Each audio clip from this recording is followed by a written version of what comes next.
The Bliss Business Podcast, the show about empathy, connection, and consciousness in business. Today's episode is brought to you by Zero Company, your paid search, social media, and programmatic ad experts. Welcome back to Marketing with Purpose, a segment of the Bliss Business Podcast, where we explore what it really takes for marketing leaders to create impact that goes beyond the numbers.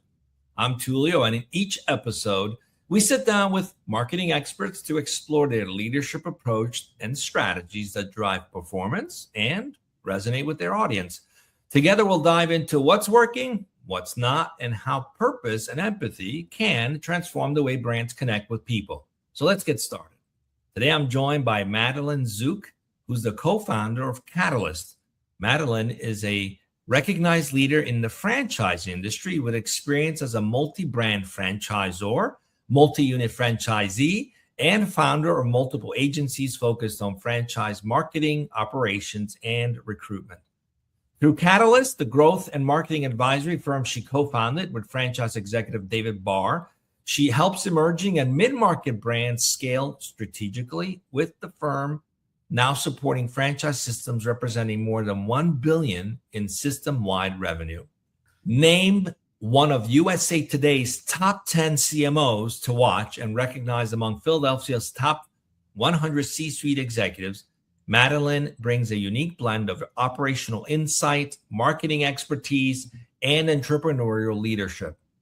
We're going to explore turning marketing into a revenue engine. This is a favorite topic. It should be a favorite topic for all CMOs. And I'm excited to dive into it and see how strategic marketing can fuel measurable, sustainable business growth. Madeleine, it's great to have you with us today. Before we dive in a little bit, I'd love to hear, why was this topic the topic you chose, turning marketing into a revenue engine? And why do you think that's so important, especially right now? Yeah. Well, first of all, thanks for having me. I'm excited to have this conversation. I think, in franchising, you see the small to the big and everything in between. So whether it's just starting out brands and just starting out business owners, all the way to multi-brand, legacy, McDonald's, the cult brands, if you will, there's only one term when it comes to lead generation, and it's marketing. And that's kind of like saying, I need a car. And then people are like, great, what kind of car? That's always the next question, right? What kind of car? What do you need? What do you like? That's not what happens in marketing. It's just, I need more marketing. Marketing's not working.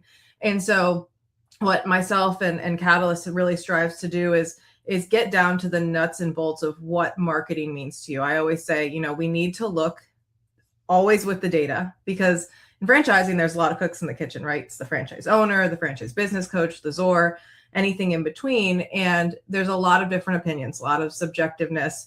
So we always have to go to the numbers. Now, if you understand your numbers well enough, then there's a model there. And it is our job to build that model to your expectations of revenue.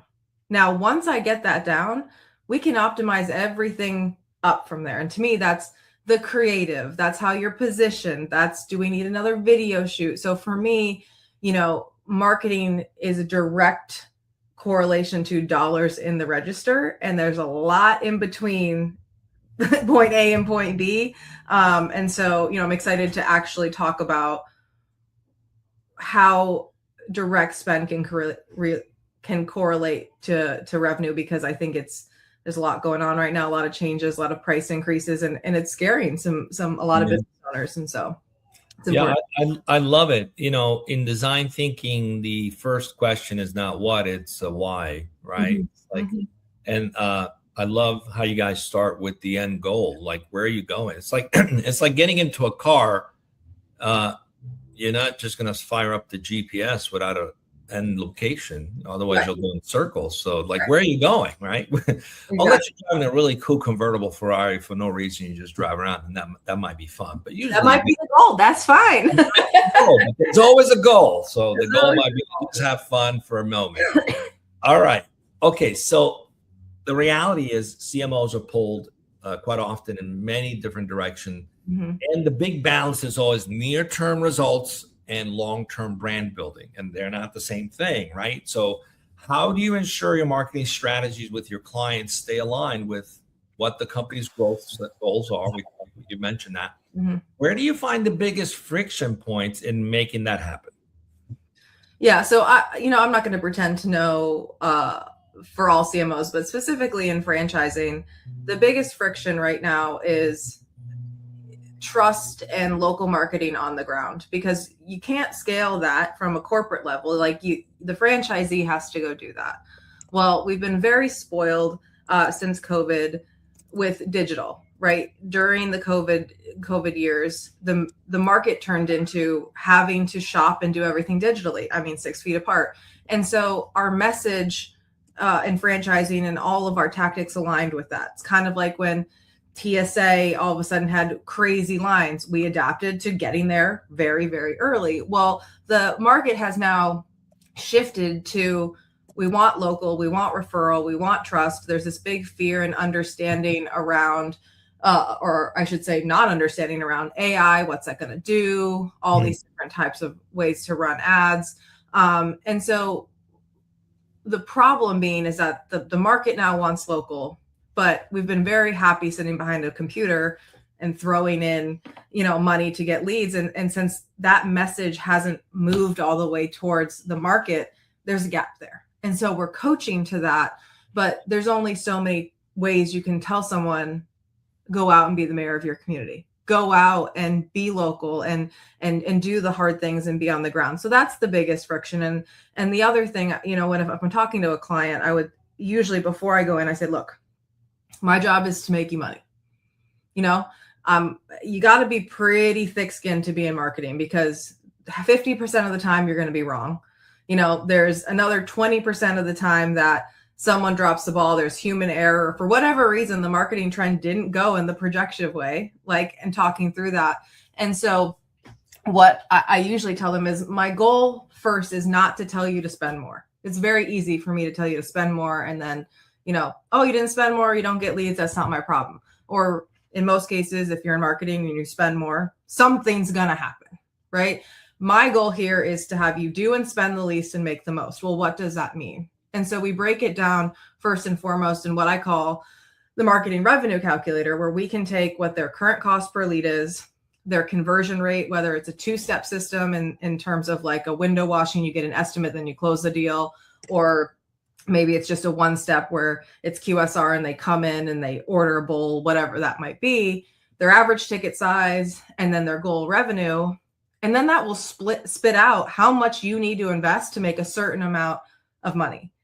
It's going to be very, very clear very quickly if that model works or doesn't. If you have to spend 100 to make 80, that's not going to work. So understanding, is there big holes before I go in and start saying, where do we invest? Where do we optimize creative? And a lot of this times it comes down to not just the cost per lead, which is, stuff you and I deal with, right? Very top of the funnel, but it actually becomes in the conversion rate of, they're not answering their phones, they're undercharging, they're not keeping their clients long enough.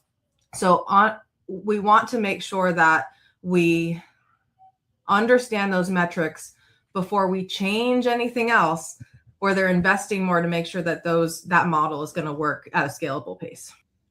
That's impressive. Again, I can appreciate the focus on keeping the brand on goal and on point, and ultimately why you're being hired. It's to fix the revenue problem, right? So, but I'm curious, you said something interesting about where the 2 friction points, especially in franchising, building trust and local, right? Trust, I can see that's about authority in the marketplace. I could see how that plays a big role in AI search as well. But why has local become such a need for people? What's causing that movement? I'm curious what you guys have discovered. I would say after COVID, I think it was very clear that people got depressed and sad and wanted that community again. And they really leaned into it. The second piece I would say is that, with this influx of AI and inflation and politics, costs that are controlled by Google and Meta are increasingly, getting bigger. And so people are not able to keep up with that spend. On top of that, from the local level, there's also a lot of mistrust there. And from business owners, they think, oh, I have a great ad, I have a great company, someone should see me and buy.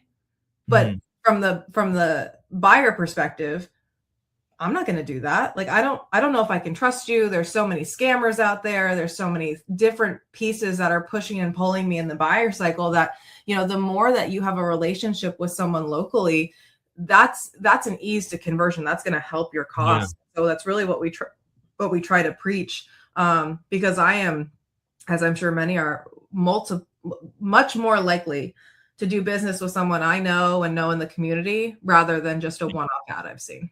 Sounds like we want the village back, where everybody knew each other and knew their vendors. All right, let's continue.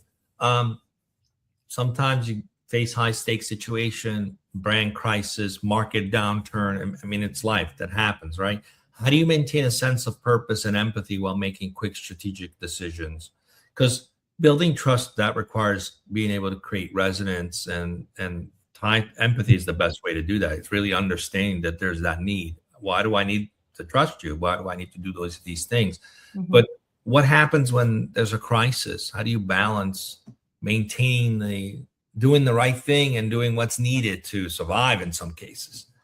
Yeah, I mean, it hits a little home. We had a client come to us and they said, look, if you can't fix this, we're going to go bankrupt in 3 months. I was like, oh, no pressure. No pressure.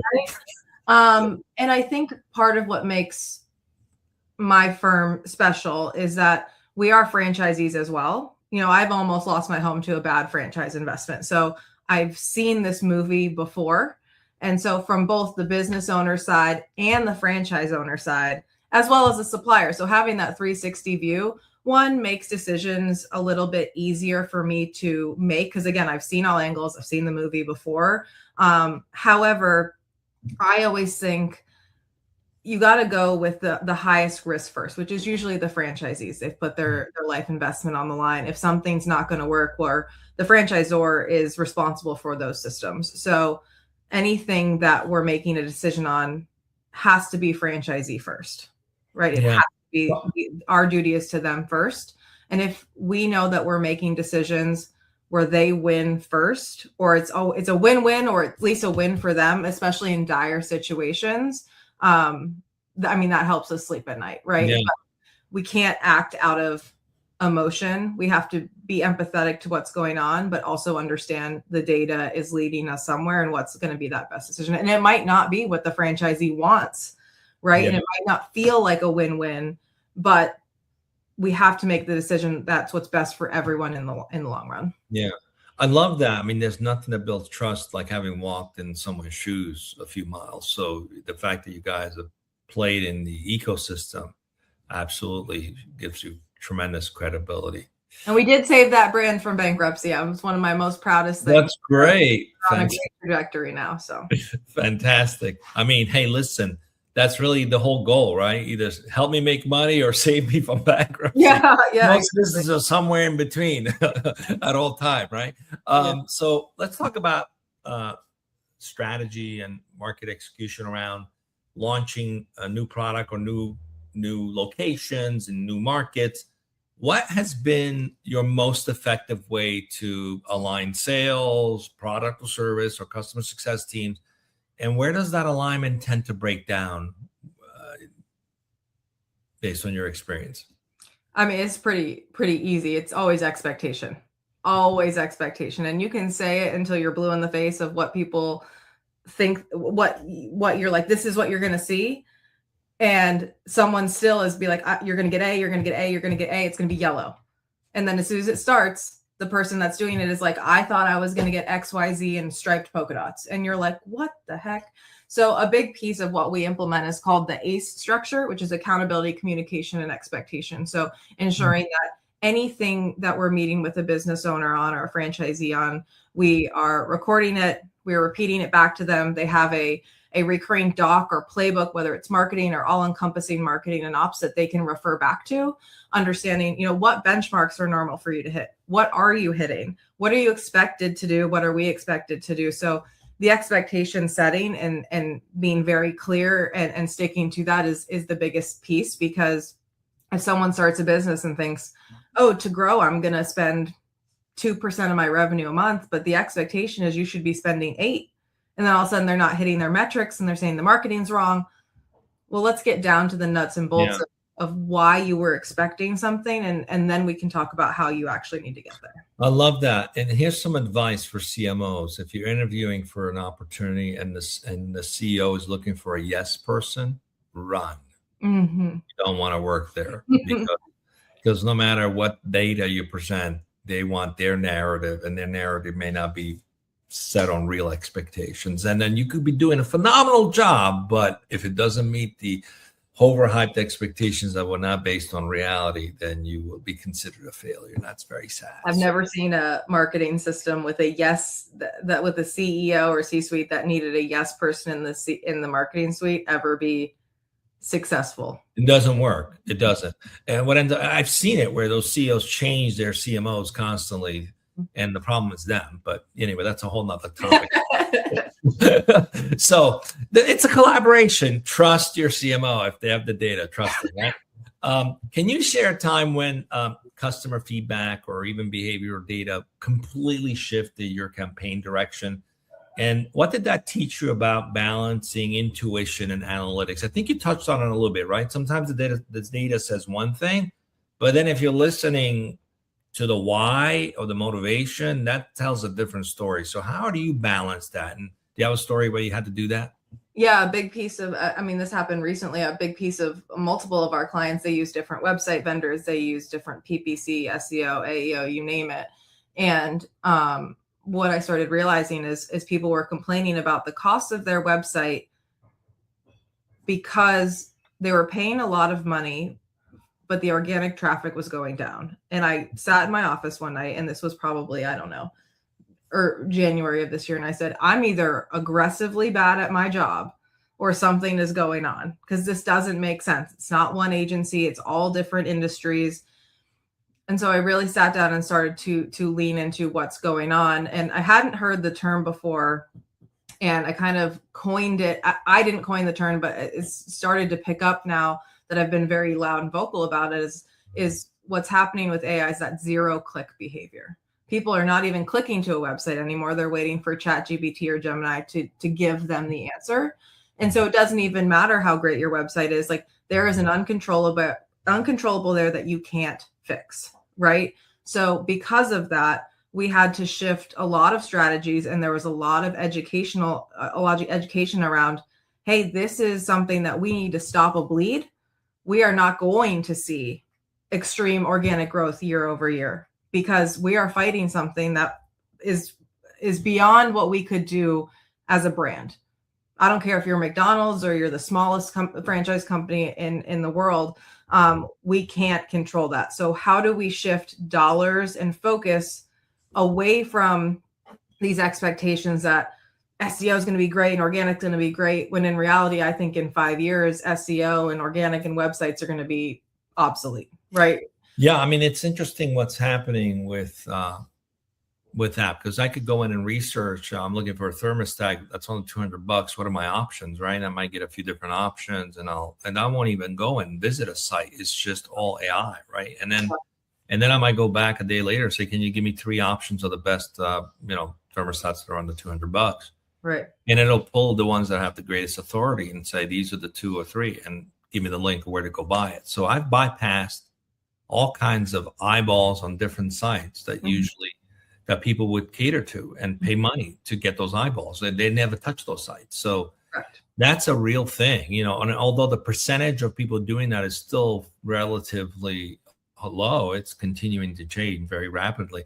But it also talks to the fact that I think marketing is going to evolve a lot more into branding, and earned media is going to play a big role, and reviews are going to play a big role. So all those things are signals that trigger that authority. So it's not like something's going to die. It's just going to evolve, which begs the reason why you need more experts. If you're running a team without a CMO, even if you can't afford a full-time CMO, get a fractional CMO who can help you put these strategies in place.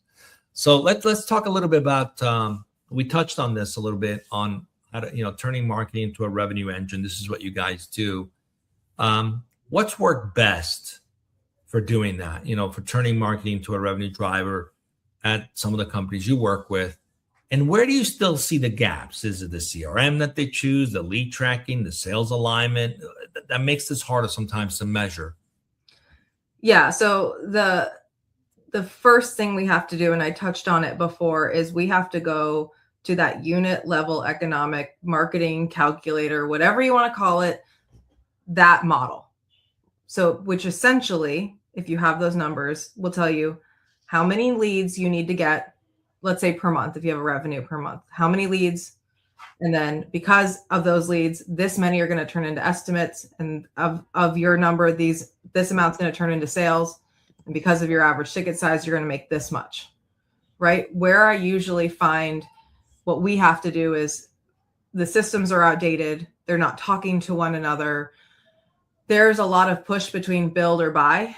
And I'm on the side of, I don't want an agency that can do everything, because I don't think you can do everything well. I want the agencies that aren't trying to poach different services, aren't trying to white label different services and say, I'm really good at review generation and review management. That's all we want to do. We're going to crush it. We're being an extension of your team there. Great. I want the best website people. I want the best paid people. And putting those systems in place where they talk to each other, and then we can understand before, like I said, we go in and start saying, where do we optimize a little? Where do we move money? Where do we change yellow to green? I know that no matter what we change, we've removed the variables of, are people answering their phones, right? Are they charging enough? Is their customer service set so that they're getting a client and they're not losing them the next month? So that's the first thing, is making sure there's a support and foundation that can then hold any new marketing strategy we put on top. Now, when it comes to the new marketing strategy we put on top, I go back to a very simple formula of, is it impressions to clicks? Is it clicks to leads, leads to qualified leads to sales, sales to attrition? There's going to be a benchmark there, whether it's industry, your brand, your region, and then understanding what are those numbers? Where are we falling? And if there's always going to be something that needs to be optimized. Where is the biggest piece, right? If it's the cost per lead is too high, that's where we dig in first. If it's the conversion rate, well, that's where we dig in first. Are we not answering the calls? Do we need text? So really separating as many variables as we can and cleaning them up so that we get the best result. Yeah, it's so important too to track the flow of the data, because not a lot of companies do that well. Like even understanding the percentage of conversion based on salesperson. Where does the lead land and who converts them better? That's a data point too, because that can tell you who needs training. That can tell you what something's not landing, or where someone's performing better, where you can go amplify that. So I love that you guys put a lot of attention in that, because if you don't understand all the flow of that data, you're guessing, it's like guesswork. So let's shift a little bit into how you help teams perform. What's been your approach to developing marketing talent? I'm sure when you guys get brought in, quite often you have some marketing talent that you're inheriting. How do you help them hit their performance goals, stay engaged, stay inspired? And where do you see leaders struggle the most in retaining their top talent? Yeah, I've had, a juxtaposition recently of two different kind of VPs of marketing. The first thing that I talk about is like, look, I'm not here to take your job. I'm not here to, as a fractional CMO, it's hard to build that trust and have someone that comes in and then starts bossing people around, right? I always like to say, look, I'm here to make your job easier. But I want to know where their passions are, because when you're in marketing, you can get pulled into sales, into ops, into enterprise, local, any day. So understanding what do they see on the ground that they're struggling with? Is there anything I can get them immediately that would help? Is it a graphic designer? Is it a AI bot? Whatever it is. And then finding out where they want to grow. Because if they're not in a seat where they're passionate about, then it's never going to work. Is it creative? Is it data? And then for the first couple of months, I say, look, I'm going to give you insight into everything. You're going to have the opportunity to sit on every call that I'm on. You don't have to be. I'd like you to be. And you can kind of hear all of the different things that we are talking about, we're putting together, so that when you're starting to see these foundations come through, new projects you have to work on, you see the greater scheme. A lot of times I see marketing people are put into just their silo, and that's all they get, and they don't understand the greater scheme more. So if I have a marketing manager who works in creative, and all of a sudden I'm putting her on a call with a large operator, and she's understanding the project you're working on is now putting food on the table for his kids, or they saw a big dip in leads because we did this. Now that they'll be able to have a better perspective. So that's the biggest thing is growing and understanding. Now, where the bigger problem lies is when you bring in an advisor and the advisor says, go left, go left, go left, and then you go right. You know, there's I think that you know what's why do you spend all this money for the expert? Yeah, and that's where frictions come. Sometimes it gets to that point where, you know, I have to have a conversation with the CEO. Yeah, you have to have a certain level of humility too when hiring an advisor. You have to be humble enough to recognize they're playing a special role in your life. They're not emotionally attached to the business like you are, and that's a good thing. They can tell you the truth very quickly. So if you're not open to the truth, you're going to get in trouble, because that's where the magic happens when you implement. Well, it's kind of like teaching an old dog new tricks too. I'm like, if I'm showing the dog all of the numbers and how to do a trick, and you're still saying nah and refuting the data, then the dog doesn't get treats and stars. So correct. Then you don't get the there's consequences for that, right? All right, let's wrap this up today. I want to hear about any stories you can share, about any personal stories where your work had perhaps a meaningful impact on a customer or an employee or a partner, where being purposeful and being empathetic really played a role in turning things around. If you could give us a quick story there so we can wrap this up, that'd be awesome. Yeah, I don't know if it's just one story. I always say, like, franchising, we're a big family, and I am certain that people in franchising every single day, what they do is to support people and make their dreams come true, whether it's making more money, having more time for their kids. The past chair of the IFA, Mary Thompson, she's the CEO of BNI. She always says, you know, franchisors are the dream makers.